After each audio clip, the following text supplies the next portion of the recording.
Y con todos, buenas noches. Bueno, vamos a realizar una pequeña asesoría sobre el informe parcial, a solicitud del coordinador del curso, quien me ha pedido que prepare de alguna manera esta asesoría. Vamos a ver algunos puntos principales que deben considerar en la presentación de su informe. ¿Sí? Bueno, vamos a ir barriendo de alguna manera los elementos de los que se compone esta presentación parcial. Lo primero que debemos llenar allí en el informe son los datos del grupo, ¿verdad? El nombre del grupo. Hemos visto que todavía no todos han llenado sus nombres. Está disponible en Paideia, en equipos, están los Excel, donde ustedes mismos ya pueden colocar su nombre, ¿verdad?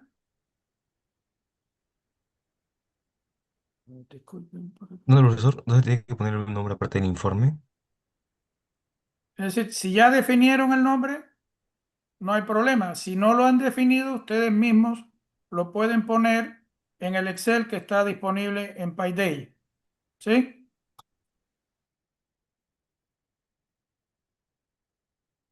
Luego, el horario al que pertenece el grupo y la fecha de entrega, que sería este viernes. Luego, la relación de los integrantes del equipo, ¿verdad? Entre 4 o 5 integrantes pondrían sus códigos, sus nombres completos y porcentaje de participación. ¿Qué significa este porcentaje de participación? Aquellos que hayan trabajado de manera, vamos a decir, normal, que hayan aportado todo lo posible al trabajo, al cálculo, etcétera, pues podríamos decir que tienen una participación del 100%, ¿verdad? Lo que han hecho, vamos a decir, lo que se debe hacer, pues se podría colocar que tiene una participación del 100%. Este porcentaje debe ser consensuado de alguna manera, ¿no? Deberían estar de acuerdo todos o por lo menos la mayoría en que ese es el porcentaje de aporte de cada uno. ¿Cómo influye esto? La nota del informe se multiplica por ese porcentaje. Si sacan 20 y tienen 100%, pues tienen 20. Si sacan 20 pero tienen 90% de participación, entonces tendrían un 18. Y así sucesivamente, ¿verdad? Esa es la intención, pero es algo que lo deben conversar en el equipo y colocarlo al momento de la entrega. ¿Sí? Esperamos que con esto no haya ninguna dificultad. Por favor, en cualquier momento de la presentación, digamos, que tengan alguna duda, siéntanse libres de hacer la consulta, interrumpir, no hay problema.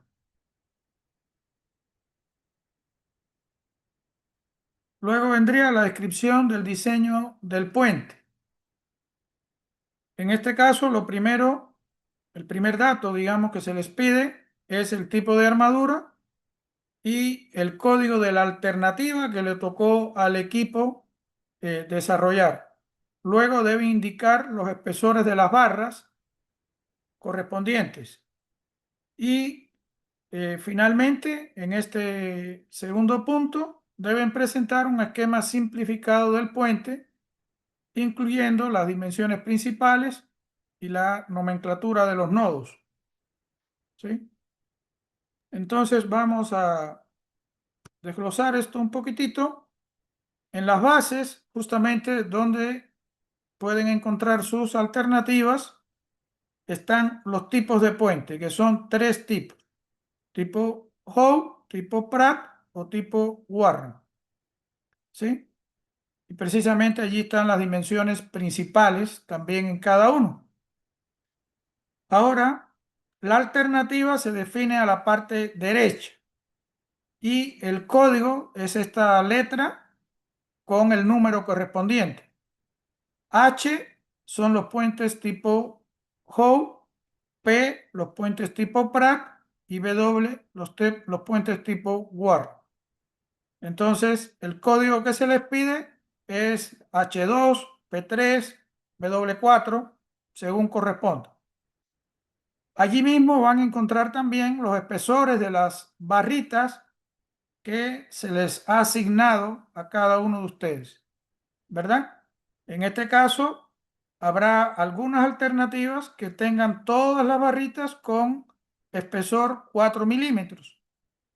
Otros tendrán todas las barritas de 4,8 y en algunos casos, algunas barritas, las cortas, que son en este caso las horizontales y las verticales, a eso le llamamos barras cortas, pueden ser de un espesor y las diagonales, que son todas las inclinadas, podrían ser de otro espesor, ¿verdad? Y eso de forma similar en todas las alternativas. Por lo tanto, allí van a encontrar tanto el dato del código, bueno, primero el tipo de puente, ¿verdad? Luego el código de la alternativa y luego los espesores de las barritas que les ha tocado, ¿sí? Luego, en cuanto al esquema simplificado, el esquema simplificado nos referimos a lo siguiente. Acá estoy tomando un ejemplo arbitrario de una armadura cualquiera, pero este no es un esquema simplificado, este es un esquema realista o un dibujo realista, porque allí podemos distinguir, claro, quizás la imagen no es suficientemente grande, pero podemos distinguir las barras con su forma más o menos real, que están atornilladas, que hay cartelas, si todo ese detalle podemos ver en este esquema realista, pero no queremos que hagan un esquema de ese tipo, sino algo simplificado, que es lo que se usa para los cálculos, como por ejemplo esto que vemos acá a la derecha. Ya las barras son líneas y las conexiones, sin importar si son con cartelas, si son con pasadores, las idealizamos a pasadores. Recuerden que esto es parte de la teoría de armaduras, ¿verdad? Todas las uniones se van a considerar como pasadores. Y bueno, lo que se tiene que cumplir para que esta hipótesis sea válida, y así se hace en la vida real ingenieril, es que los ejes centroidales de las barras se corten en un punto común, ¿verdad? Esto es parte de la teoría que vieron en clase, ¿sí? Sean concurrentes. Por ejemplo, esta barra EE, su línea centroidal, con la barra BE, la barra CE y la barra DE, todas deben concurrir sus ejes en un punto. Si eso se cumple, entonces ese punto de concurrencia sería para nosotros el pasador que representamos acá de manera idealizada, ¿verdad? Entonces, este es un modelo simplificado para cálculo. Lo que queremos que hagan es algo similar, un esquema con líneas y circulitos en todo caso, similar a lo que está aquí. Una vista quizás un poquito más, puede ser esto que está acá, ¿verdad? Esquemas como esto, un apoyo fijo, un apoyo móvil, que es lo que va a tener nuestro puente, y en general los puentes son así, una parte fija, la otra tiene la posibilidad de desplazarse, ¿verdad? Estos dibujos, por ejemplo, han sido hechos en AutoCAD. Podrían ustedes usar una herramienta similar para sus dibujos simplificados, ¿sí? Luego, en cuanto al análisis teórico de las fuerzas, el primer punto es presentar un diagrama de cuerpo libre, ¿verdad? De toda la armadura, del puente, ¿verdad? Para ese diagrama de cuerpo libre, justamente emplearán su esquema simplificado, como este, como estos, y claro, liberarán los apoyos y colocarán allí las reacciones correspondientes, ¿correcto? Ese sería el diagrama de cuerpo libre que deben presentar acá. Si tienen el dibujo en AutoCAD, pues sería una pequeña modificación del esquema de la figura 1. ¿Correcto? Muy bien. Siguiente aspecto a considerar en el análisis teórico de las fuerzas es la ubicación de la carga puntual W.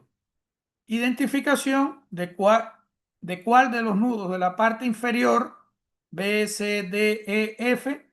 Esos son todos los nudos que tenemos, ¿no? Según los dibujos preliminares que les hemos pasado con su alternativa, son los nudos de la parte inferior. Entonces, debemos definir en cuál de esos el peso va a generar la mayor exigencia al puente, ¿sí? En este nudo se ubica el travesaño sobre el cual se va a aplicar la carga durante el ensayo experimental que ustedes van a hacer, ¿verdad?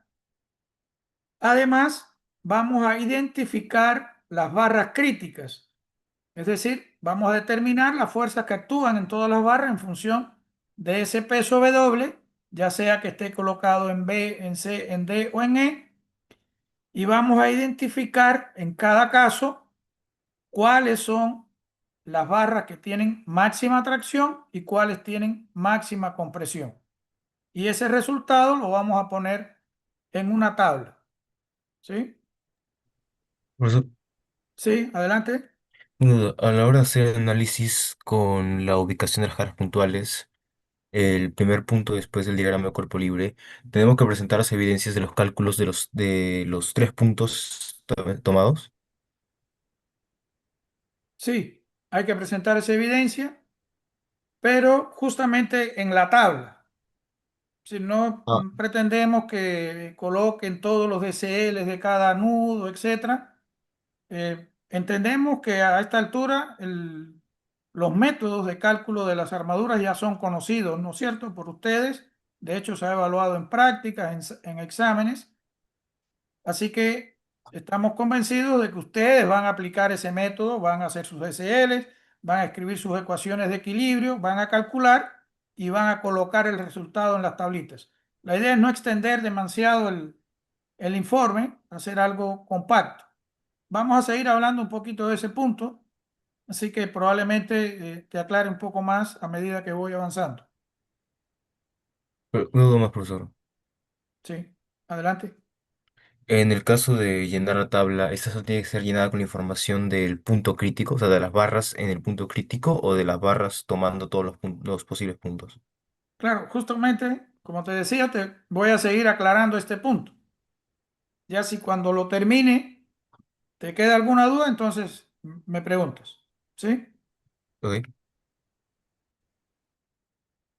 Entonces, partimos, digamos, de esta es la información que nos han dado, pero ya para entonces nosotros tenemos nuestro esquema simplificado, como hemos mencionado, ¿verdad? Incluso ya nuestros apoyos, aquí esto está libre, es un dibujo preliminar para que comprendan cuál es su alternativa.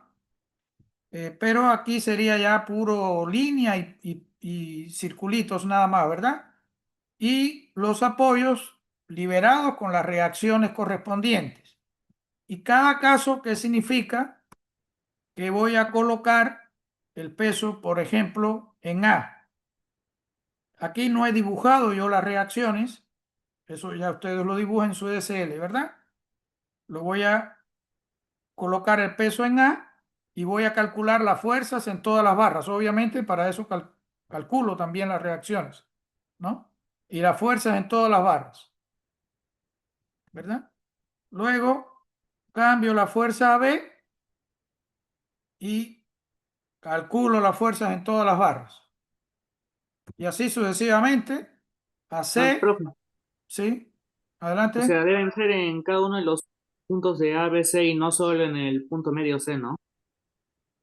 Es que no sabemos precisamente en cuál de ellos vamos a tener la mayor exigencia para el puente. Ah, ya. ¿Sí? Pero bueno, les quería preguntar, ya que hay unos cuantos presentes, a ver, la idea es que son todos los nudos de la base. Aquí la verdad que he sacado una imagen que no es la actualizada. Recuerden que ustedes tienen todos los nodos, ya están codificados con una letra, ¿verdad? Efectivamente, estos son A, B, C, D, E, los que están aquí abajo, los cinco. Ahora hemos visto aplicado en A, aplicado en B, aplicado en C. ¿Tendría sentido seguir aplicando en D y en E? Quiero que ustedes me respondan eso. No, porque por simetría sería lo mismo. Exactamente. Esa es la idea que todos deben comprender, ¿verdad? Si yo coloco en el siguiente nudo, voy a obtener la misma distribución, pero simétrica, que si lo hubiese colocado en B, ¿verdad? Y si lo coloco en el último, es equivalente a haber colocado en A. Por lo tanto, en el fondo, sería tres casos lo que tengo que analizar acá, ¿verdad? Cuando coloco en A, cuando coloco en B, cuando coloco en C. ¿De acuerdo? Y para cada uno de esos casos, precisamente es el análisis de casos lo que vamos a ver ahora. Para cada uno de esos casos, yo voy a llenar esta tabla. Recuerden que se ha actualizado, ¿no? El informe o la plantilla, ¿no? El formato de informe en Paideia, que ya está con esta forma.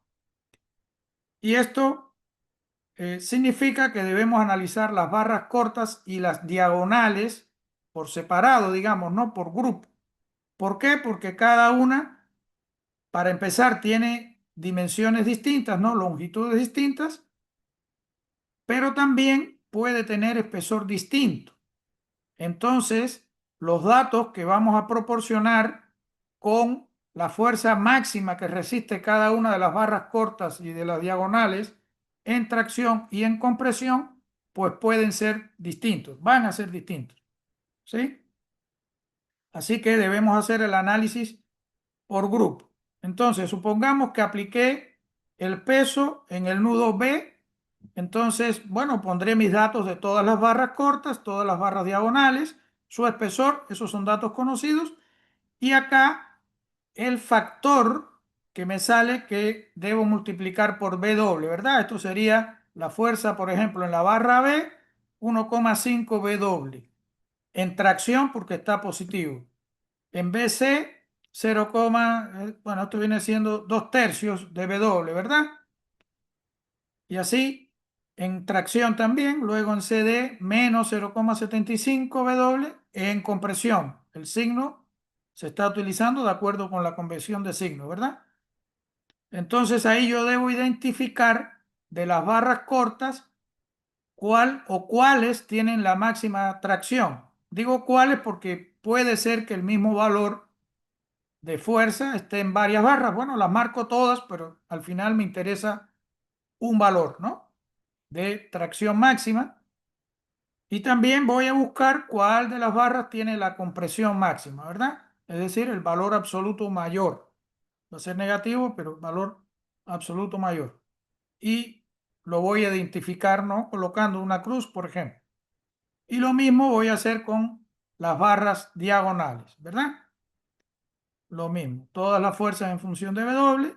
¿Cuál es la máxima tracción? ¿Cuál es la máxima compresión? Acá están puestos valores arbitrarios, ¿sí? Cualquier valor. Ahora, esto lo debo hacer para los tres casos que ya hemos identificado, porque no tiene sentido seguir hasta 5 casos. 3 van a ser distintos, ya los otros 2 serían repetir lo mismo. Entonces, cuando colocamos en C, vamos a tener otra tabla como esta. Cuando colocamos en D, vamos a tener otra tabla como esta. En cada caso, ustedes deben hacer el análisis a mano, como ustedes lo deseen hacer, y colocar las fuerzas en función de W. ¿Sí? Pero con esto todavía no identificamos la barra crítica porque no sabemos cuál de los tres casos finalmente es el que me genera una mayor exigencia al puente. Entonces, lo que vamos a hacer es resumir esos casos, ¿verdad? Vamos a llamarle BCD porque es el punto donde está aplicado el peso y en cada uno de ellos vamos a colocar la tracción máxima en las barras cortas. ¿Sí? Hay una barra que es la que tiene máxima tracción.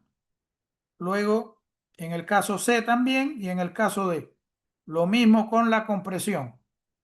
Y esto mismo vamos a hacer también para las barras diagonales, ¿verdad? Máxima tracción en cada uno de los casos para la diagonal, máxima compresión en cada uno de los casos para la diagonal. Es posible, es decir, no se preocupen, no se asusten, si es que en algún caso de estos no hay barra a tracción o no hay barra a compresión. Si eso se da, podría ser, ¿no?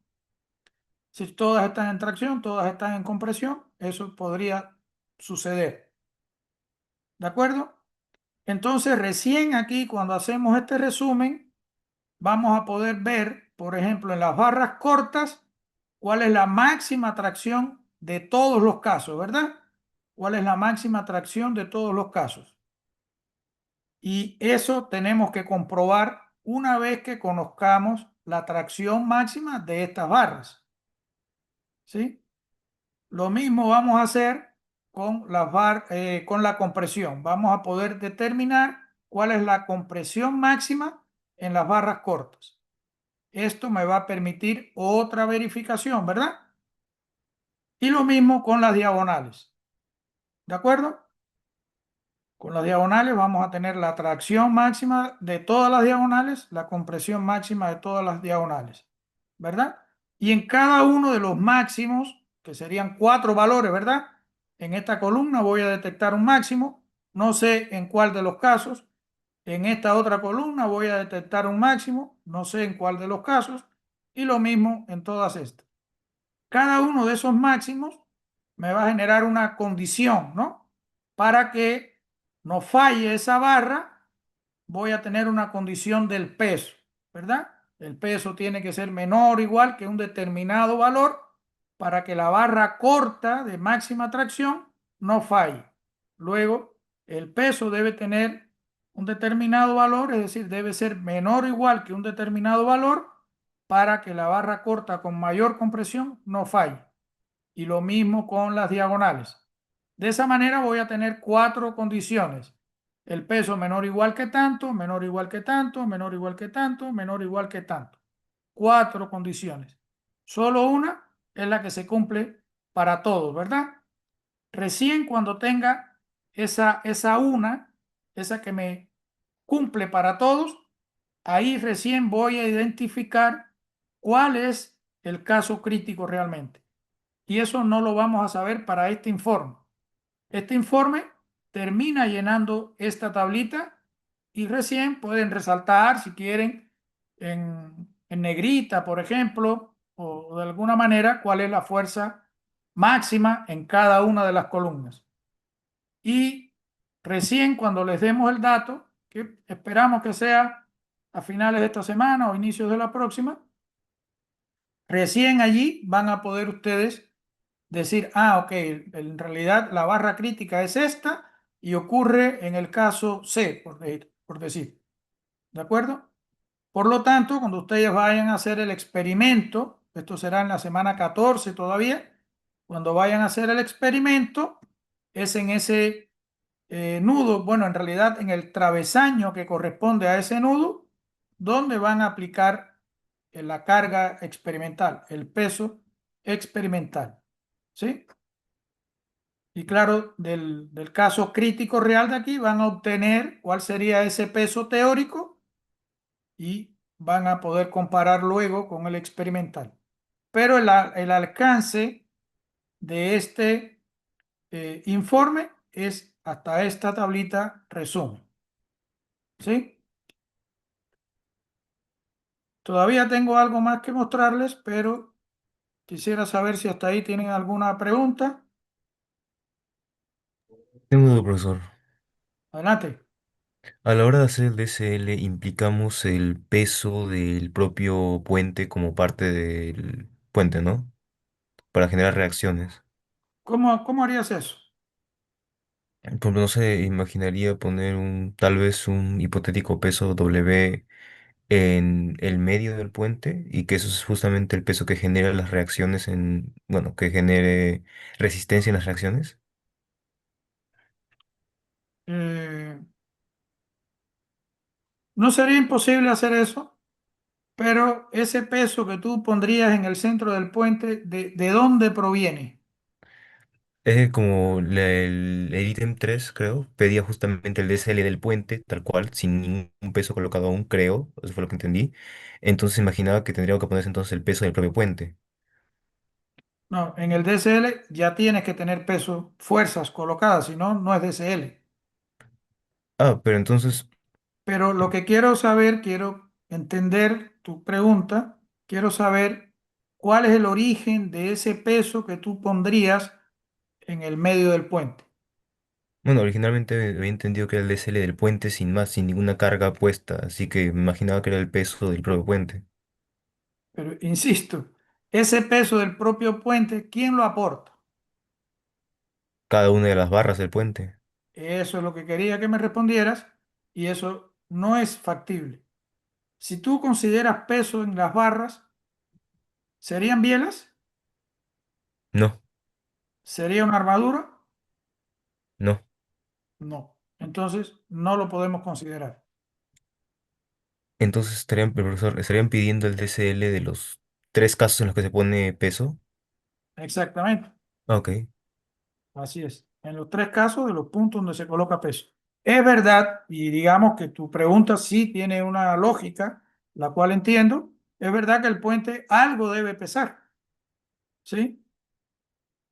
Y posiblemente influye ligeramente en ese valor crítico de carga en el cual falla, se rompe, ¿verdad?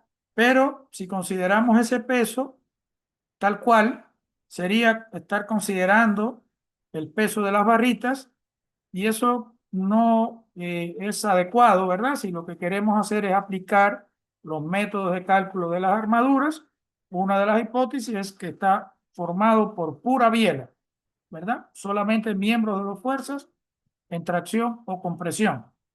Por lo tanto, no sería, digamos, adecuado estar considerando el peso de los elementos, ¿sí? Ese se desprecia, podríamos decir así, que de alguna manera es lo que se hace en la vida real.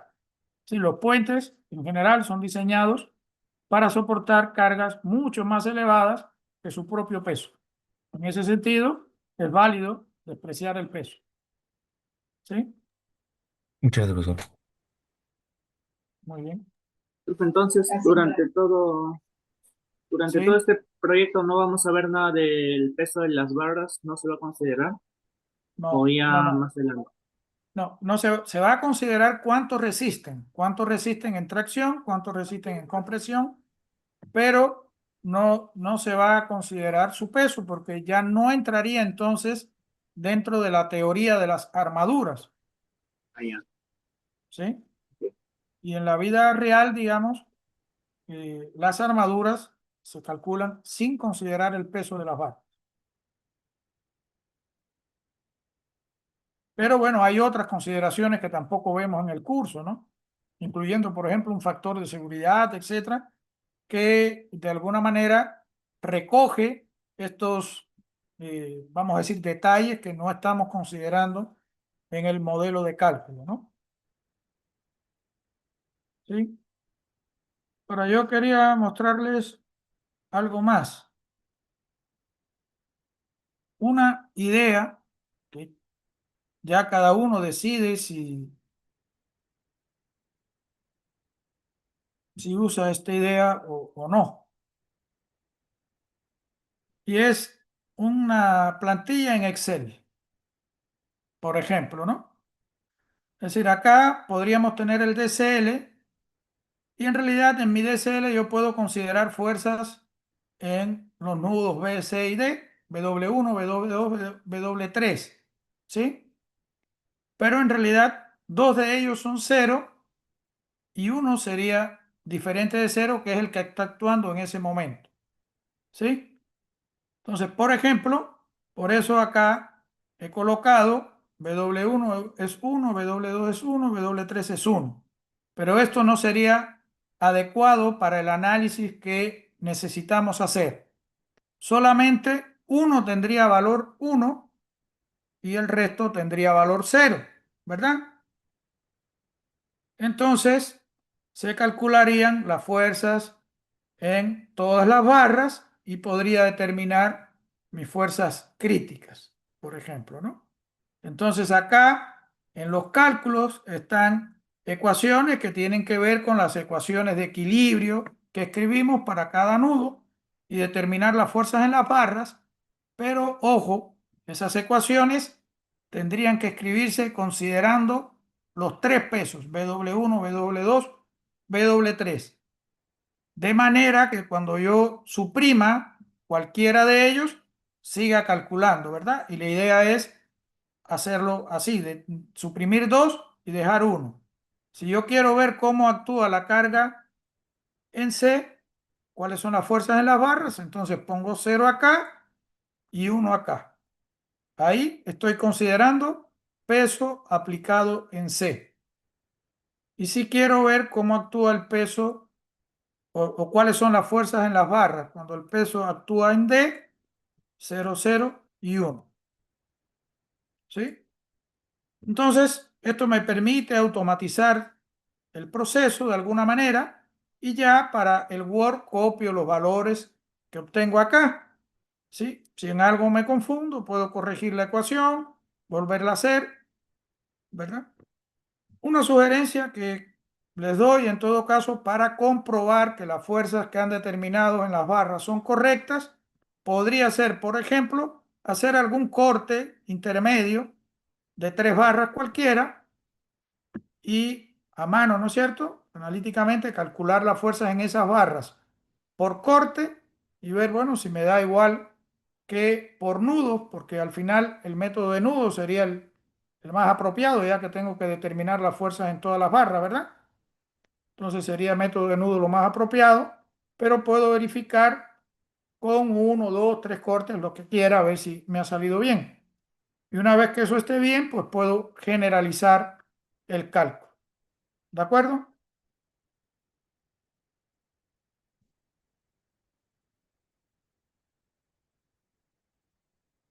Entonces, yo los invito a que cada grupo trate de crear su Excel. Yo creo que es un ejercicio bonito que pueden practicar y que les va a ayudar a llenar esas tablitas de los casos y luego identificar claramente los máximos en cada uno de los casos. Adelante, Albert. Profesor, una pregunta. Cuando hagamos el DCL, cuando pueden, en en las barras donde la fuerza es miembro fuerza cero, ¿se debe poner o lo quitamos? Mm, ok. Podría suprimirlo. Podría suprimirlo. Claro, es que como hay distintos diseños, en unos hay ciertos elementos fuerza cero, en otros hay otros elementos fuerza cero, no coinciden, ¿sí? Pero Entonces por supuesto lo que por- podría quitarlo. Ahora tengan cuidado, eso sí, en qué caso están representando, ¿no? Porque dependiendo de donde esté la fuerza aplicada, ¿verdad? Si está en B, en C o en D, y dependiendo del diseño que les tocó, pues es posible que para aplicado en B tengo ciertos miembros fuerza cero, pero si lo aplico en C, esto cambia porque ya quizá no hay miembro fuerza cero en el mismo lugar, por decir así. ¿De acuerdo? Pero está bien, lo que me preguntas es correcto, es decir, se podría simplificar eliminando los miembros fuerza cero, pero aquellos que realmente sean miembros fuerza cero. También podrían hacer, en lugar de un DCL único, como la sugerencia en todo caso que les he mostrado, podrían hacer 3 DCLs, uno para cada caso, y ahí sí, en cada caso habrá los miembros fuerza cero que correspondan, ¿no? Esa es una opción. ok. Otra pregunta, profesor, yo ya puse los cálculos en un Excel y en un dato la función debe dar cero, o sea, la operación en sí. Sin embargo, el Excel lo calcula como un número muy, muy pequeño, de orden 10 a la menos 16. Sería un error del Excel, ¿no? O Sí, sea, debe dar cero. Sí, ajá, bueno, del Excel no, tuyo. a mí me da cero, sin embargo, en el programa Excel lo pone como un número muy pequeño, o sea, es un decimal, pero un 10 a la menos 16. Sí, la verdad que, digamos, ingenierilmente sabemos que eso lo podríamos tomar como un cero, ¿no? En este tipo de análisis. pero me temo que algún detallito habrá por ahí en la programación que has hecho de las ecuaciones. De repente no se han pasado todos los lugares decimales, no lo sé, pero debería, es decir, si todo está bien enlazado y todo está dentro del Excel, es decir, que no estés poniendo ningún valor directo a mano, debería salir cero. Mm, Entonces te tendría que explicar correctamente que deba dar cero, ¿no? Esa es tu forma de verificar que lo que has hecho está bien, ¿no? Con nudo de Sí, comprobación, me imagino que te estás refiriendo. sí, exacto. Ujú. Yo creo que debería salir cero como tal en el Excel, pero tampoco es algo que te puedo asegurar. No sé si habrá mucho tema de lugares decimales o algo así, y al final una operación muy larga de repente ya lo está truncando, ya un tema computacional, pero por mi experiencia, yo diría que sí debería salir el cero perfecto.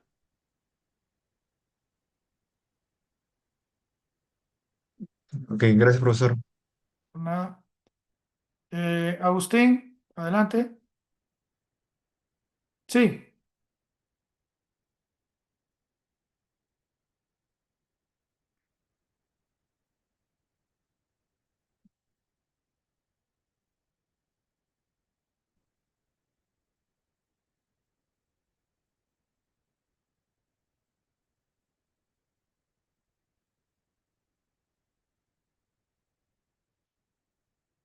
Ahí no hay, digamos, una indicación que tiene que ser en AutoCAD o algo por el estilo. Lo que sí se va a medir en todo caso es la calidad de ese dibujo.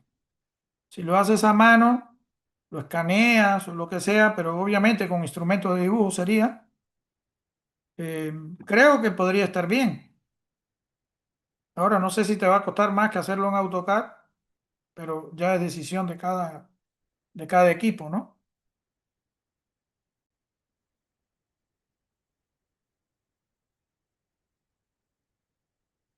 ¿Sí? ¿Alguna otra consulta? Bueno, sé que hay unos escritos en el chat, pero sinceramente no los he leído. Si es que tienen consulta, por favor, simplemente levanten la mano y yo los atiendo. Ángel, adelante. Profesor, en la parte de las tablas de cada caso, no le llegué a entender bien. Esas fuerzas que están, o sea, es la fuerza W, la fuerza de cada barra. No le llegué a entender muy bien la parte A ver, del... voy a tratar de proyectar esa tablita de nuevo, a ver si se logra entender mejor.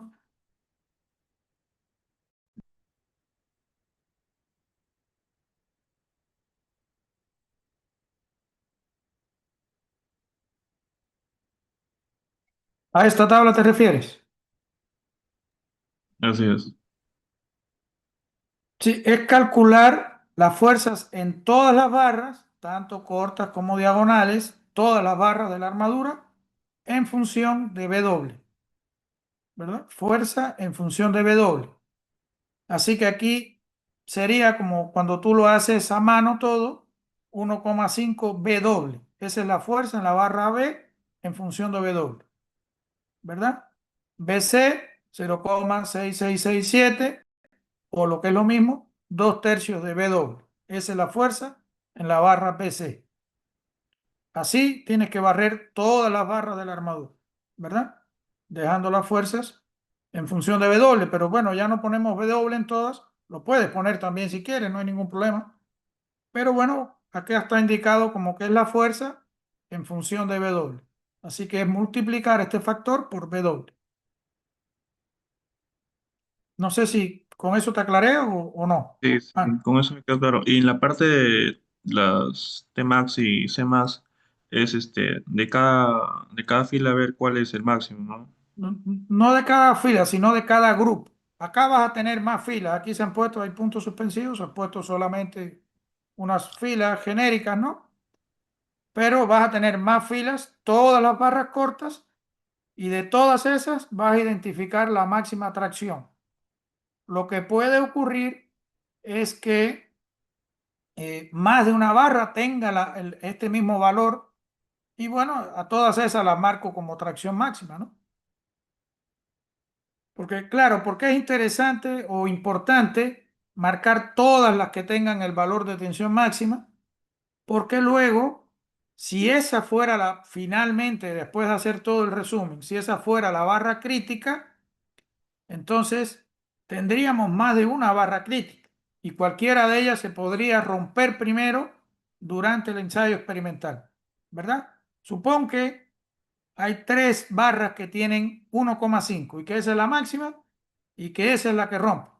Pero claro, tengo A, B, C, D, en fin, tres barras distintas Mm, que tienen la misma tensión máxima y que esa es la crítica y que el puente se va a romper por tracción cuando se rompa. Entonces tengo que ver en el experimento si efectivamente coincide la barra o las barras críticas detectadas en la teoría con la que se rompe en la práctica. Porque quizás no se rompen todas en la práctica porque las barritas reales no son perfectas y no son idénticas. Son muy similares y soportan más o menos la misma carga, podríamos decir, pero al final es un tema estadístico. Allí no son idénticas. Ninguna es idéntica a la otra. Entonces, sería importante verificar si efectivamente una de ellas ha fallado. ¿Sí? Sí, profesor. Una consulta más. Si vamos a considerar con bolitas y, ¿no? Y distancias, en el cálculo, entonces ya no va a interferir el espesor de cada barra. A ver, te hago la siguiente pregunta. En las armaduras que tú has calculado hasta ahora en el curso, ¿has usado las dimensiones de espesor, ancho de las barras? No. No, porque la fuerza es independiente de esto. Lo que sucede es que, a ver, esta tablita yo no la copié acá porque en realidad no es parte del alcance de este informe parcial, pero lo tengo por aquí el esquema, lo voy profe, a esa tabla mostrar. era con ya, disculpa, profe, esa tabla era con una fuerza ya asignada, ¿Perdón? porque no deberían ser las fuerzas en función de W o algo, o cómo sería la fuerza. Eso es lo que he explicado en función de W, de W, Y ¿no? ese ejemplo era ya con una fuerza asignada. Ah, claro, yo he puesto ahí valores, no, en verdad son valores arbitrarios, no son valores reales los que están ahí en la tabla. Es un valor cualquiera que ya ustedes deben poner por el valor adecuado, ¿sí? A ver, voy a mostrar un ratito directamente el formato del informe para comentarles algo allí, ¿no? Si aquí efectivamente son las fuerzas en función de W. Es equivalente 1,5 W, solo que para no estar escribiendo W en todo, se ponen la cabecera, ¿verdad? Que es una fuerza en función de W y sabemos que es un factor por W. Entonces aquí simplemente está el factor, pero esto iría acompañado de W. Si desean, pueden escribir el W al costado, pero bueno, eso no va a, a cambiar nada, ¿no? Lo que importa es ese factor. Luego van a resumir esa tensión máxima que está en función de W, ¿verdad? Acá serían esos factores, esos números, que también si quieren lo pueden acompañar de W, pero sabemos qué es eso, factor por W. Eso es lo que está escrito en la fuerza correspondiente, ¿no? ¿Sí? Está bien que escriban el W acá, no hay ningún problema. Si desean, lo pueden escribir aquí. Y ya está. Y así en todas, ¿no? Y claro, ya suponiendo que esta es la máxima de acá, en cada caso yo debo registrarlo acá, ¿no? Esta es la máxima. En el caso B, luego en el caso C no tiene por qué ser el mismo valor. Y en el caso D podría ser también otro valor. Entonces yo registro las tres tensiones máximas acá en función de W. Registro las tres compresiones máximas en función de W y lo mismo para las diagonales. Tengo que ver por separado las barras cortas de las barras diagonales, ¿verdad? Entonces, cuando les demos el dato que se les va a dar es este de acá, ¿verdad?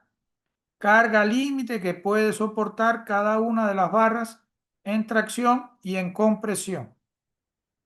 Y aquí les vamos a dar las barras cortas, que son estas de 182, ¿verdad? Y 254, 257,4 milímetros de longitud sería la barra diagonal.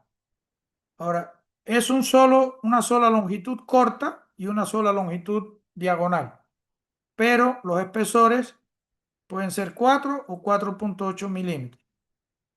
Por lo tanto, cada una de ellas va a tener una tracción máxima y una compresión máxima. Ese dato se lo vamos a dar, como les decía, a finales de esta semana, principios de la próxima semana, porque estamos repitiendo los ensayos durante esta semana para tener valores lo más real posible y con un análisis estadístico significativo, así que se aproxime realmente al valor de este tipo de barra, porque cada ensayo te bota un valor distinto, aun cuando usas supuestamente la misma barra. Entonces hay que sacar un promedio, digamos, de unas cuantas barras para tener un número cercano a la realidad, es decir, estadísticamente significativo. ¿De acuerdo? Eso sería. Entonces acá, fuerza máxima en función de W y aquí sería la fuerza máxima en Newton que resiste, es decir, cuánto resiste en tracción. Ya, 50 newton, pongamos un valor cualquiera, ok, entonces 1,5 W tiene que ser menor o igual que 50 newton, ¿verdad? Y de ahí tengo W menor o igual que, en este caso, si fuera 1,5, 75 newton. Es decir, W tiene que ser menor o igual que 75 newton. ¿De acuerdo? Eso es la idea. Y bueno, cuando vea la máxima en compresión, me va a salir otro W, máxima tracción de diagonales, otro valor de W, máxima compresión de diagonales, otro valor de W. Es decir, W menor o igual que este, menor o igual que este, menor o igual que este, y así sucesivamente. Uno de ellos es el que me va a cumplir todas las restricciones. Ese W sería el W máximo que resiste mi puente. ¿Sí? Esa es la idea.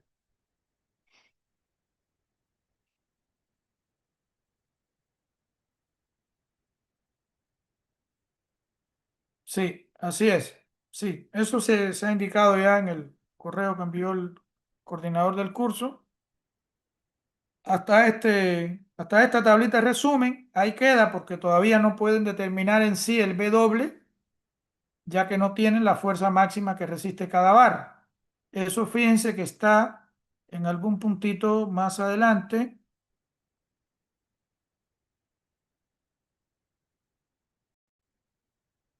¿Sí?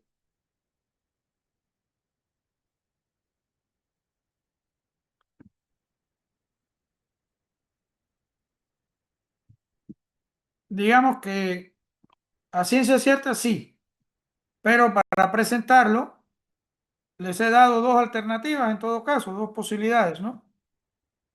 3 DCLs o uno con 3 pesos, pero con la aclaración de que se analiza con cada uno valor como tal y el resto cero, ¿no?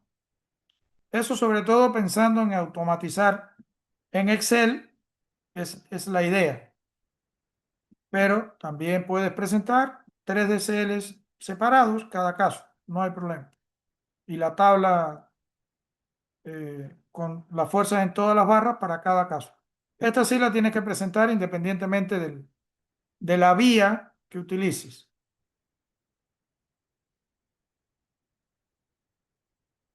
¿Mm? Profesor, una consulta. Bien, aquí, disculpen, porque me habían hecho una consultita hace un rato. Recién acá en este punto 6, lo que estoy resaltando acá, ahí es donde van a poner la carga máxima que soportó el puente, porque recién aquí van a tener ya las fuerzas máximas en tracción y compresión que son capaces de soportar cada barra. Entonces, usando mi tablita resumen, aquí voy a determinar la carga máxima teórica que soportó el puente, ¿verdad? Eso es en el punto 6. Sí, adelante, Sebastián. Ah, buenas tardes, buenas noches, profesor. Una consulta. O sea, según lo que entendí, todo lo que explicó en la asesoría, tenemos que Ujú. hacer 4 DCLs, ¿cierto? ¿O estoy mal? Estás mal. Dígalo. O 3, sea, a lo mucho ya, 3, pues son 3 casos distintos nada más, según lo que he explicado, ¿no? hay que, pues, no, o sea, pensé, sí, sí, entiendo que son 3 DCLs por cada caso, No, pero no sé dónde un vi, DCL por caso. digo, un DCL por caso, digo, disculpa. Ajá, No, me refiero correcto. yo decía cuadro porque pensé que era uno libre, o sea, sin el peso. ¿Y ese para qué te Pues, serviría? creo que leí mal, creo, disculpa. Por eso le Ah, preguntaba, no, ¿no? a ver, de repente te estás confundiendo con otra cosa. A ver, un ratito. Acá la primera figura es A esquema ver, simplificado del puente. Este es con sus apoyos dibujados, es decir, no es DCL, es un esquema del puente con sus apoyos, ya. ¿sí? No es Profesor, DCL. El ya, DCL profesor. recién es la figura 2. Ah, entiendo, profesor. Una pregunta más. Justamente que mencionó la pregunta 2. Recién no incluye esa parte de la asesoría que explicó la nomenclatura de los nodos. ¿A qué se refiere con eso? Ah, que tengan letras. Eso está No. ya indicado en las bases donde ustedes han identificado su alternativa. Está indicado ya las letras, esas están dadas, pero ustedes deben roturarlas, ¿no? Ok. Es Ya, decir, ok, A, B, profesor. C, D, E, F, G, etcétera. Todas esas letritas tienen que estar allí. A eso se refiere la nomenclatura de los nodos. Ok. Gracias, ¿Sí? profesor. Por nada. ¿Alguna otra consulta que tengan? Buenas noches, profesor. ¿En el DCL tengo que considerar las fuerzas de tracción y compresión o no se considera? O sea, ¿todo lo suma tracción en el DCL o está mal leída? ¿En qué DCL? En los DCLs, o sea, por ejemplo, si considero en el nodo B, en el nodo C o en el nodo D, tengo que, o sea, ponerle también, asumir, no sé, fuerzas de tracción a lo largo de todo el DCL o no. O sea, las Pero barras es en que todo. no me queda claro tu consulta, porque, es decir, en el DCL de toda la armadura están todas las barras, No, en el específico de cada nodo. Sí. pero el específico de cada nodo son un montón de nodos, no son solo los A, B, C, D. Es decir, son todos los nodos. Es Ah, decir, no, o sea, es que para tú en todas las... determinar, a ver, para tú determinar las fuerzas en todas las barras, lo sugerible que hemos enseñado en el curso es utilizar el método de nudo, ¿verdad? Entonces tengo Sí, que analizar todos los nudos hasta llegar a calcular las fuerzas en todas las barras, ¿verdad? Y bueno, por ahí seguramente me va a sí, quedar un nudo de comprobación que le llamamos porque ya conozco todo, ¿de acuerdo? Ahora, en el DSL de cada nudo, lo que se recomienda para mí es casi una regla, es colocar efectivamente todas las barras desconocidas en tracción. Y si me sale negativo, cumple con la convención de signos, lo que significa que está en compresión, ¿verdad? Sí, pues. Entonces, sí, en el DSL de los nudos colocamos todas las fuerzas incógnitas en las barras como tracción, ¿de acuerdo? Las conocidas ya las ponemos con su sentido correcto y magnitud. Pero este trabajo no lo tienen que presentar en el informe parcial.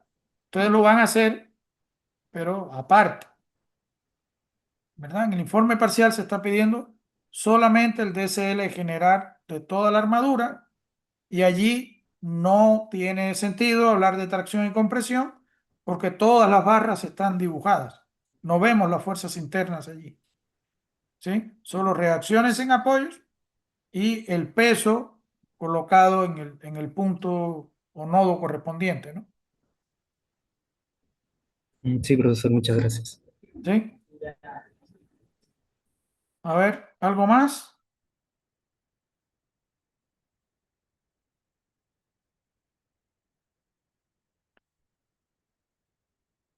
Las mismas que están en el enunciado, digamos, de las bases, con la alternativa que les tocó, esas son las dimensiones principales. Es decir, una distancia entre apoyos que está dividida en varias distancias iguales, 6, ¿verdad? Son 6 barritas, 6 tramos horizontales de la misma longitud. Entonces, esa cota se suele poner, tal cual lo mostré hace un momento, como distancia total, eh, perdón, como la distancia de la barrita multiplicada por el número de barritas, que en este caso es 6, igual a la distancia total entre apoyos, ¿no? Eso para no estar acotando cada uno, es una manera de identificarlo cuando todas las barritas tienen la misma longitud.